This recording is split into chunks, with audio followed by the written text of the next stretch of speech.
text-to-speech. It's only in English today.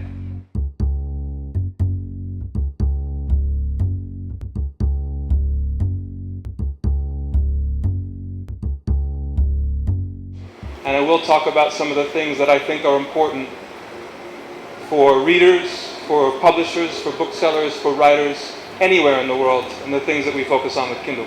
I will try to disappoint you now early and tell you I have no news about Kindle in Brazil to talk about today. Although our long-term vision, of course, is to be everywhere in the world. You cannot say when Amazon is going to open in Brazil, I understand that. But I wouldn't want to ruin the surprise. Of course. Yeah. The real revolution in digital technology is a revolution in the way this younger generation consumes content. Today's generation looks at reading as an interactive social endeavor. Copia recognizes the need to deal with this experience, and our platform includes many features that enable digital content to come alive. A gente acha que a mídia livro ela é muito boa. Ela é portátil, ela é barata, ela é fácil de ler, é fácil de fechar, ela é gostosa. Então não é uma mídia que vai acabar facilmente.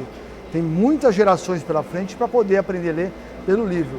O digital vai dar alguma força pro conteúdo.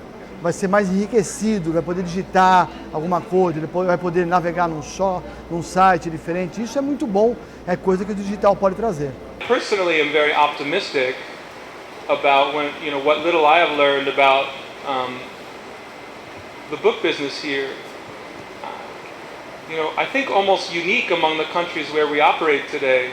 I don't know of another country that has written in the Constitution that books, for example, will be made accessible without tax because of the country's commitment to education and literacy. And I actually think the literacy rates in Brazil are very high given the history of the country.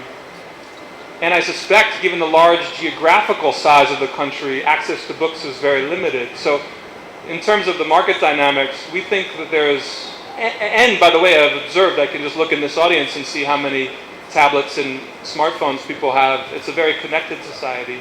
Hoje, apesar da Saraiva ser o maior faturamento de livros do Brasil, de todo o faturamento da companhia, metade é livro. O resto são outras famílias. Então, o cliente pode ir numa livraria hoje comprar um tablet, pode ir numa livraria hoje comprar um game para o filho, comprar uma caneta, comprar uma revista, comprar um livro, ou pode ir numa livraria tomar um café e assistir um pocket show só. Então, esse é o modelo de livraria que deve ficar no futuro. Why is Brazil so important for Copia? If you look at Brazil, it has a very attractive demographics, very young demographics, and young relates to what we're trying to do with Copia. It also is a very socially interactive, on the internet, one of the highest percentages of social interactivity. Also, we felt that we could do here in Brazil something that we didn't have the opportunity to fully do in the United States because certain other companies were already embedded and existing, and we felt by coming to Brazil early, and we have come early, it's cost us money to come early, we felt that we could form the marketplace. O maior vetor de investimento da empresa continua sendo o negócio digital. É aí que nós estamos colocando nossos esforços, nosso gol. Não porque a gente acha que vai estourar agora, não. A gente acha que é importante ter uma plataforma para atender bem nosso cliente. Todos os players estrangeiros que estão vindo para o negócio, a gente acha que podem ajudar a aumentar um pouco esse negócio digital. Mas a empresa está preparada para atender o cliente digitalmente, mesmo sem ter nenhum concorrente aqui. O digital já traz o concorrente no mundo inteiro. Se o cliente quiser comprar um livro digital hoje, de algum player americano, europeu, consegue fazer. Então a gente entende que não muda muito esses caras vindo do Brasil, essas grandes empresas estão entrando no Brasil. We saw what we call in the United States an 800-pound gorilla.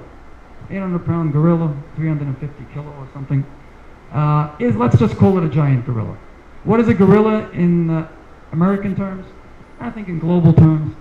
It's an animal who, when it occupies a room, or anybody who occupies a room that's called a gorilla, they occupy the entire room. If they occupy a bench, there isn't much room, or if there is room, you don't want to sit on it.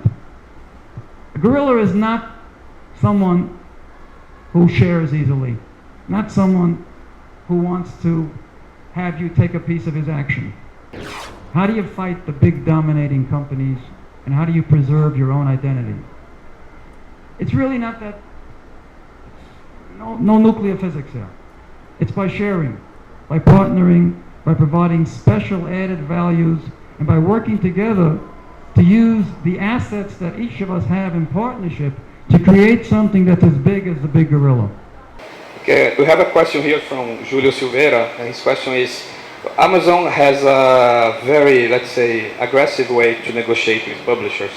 And what do you expect, so he's asking, what does Amazon expect as a relationship with the publisher? We have much more in common with publishers than not.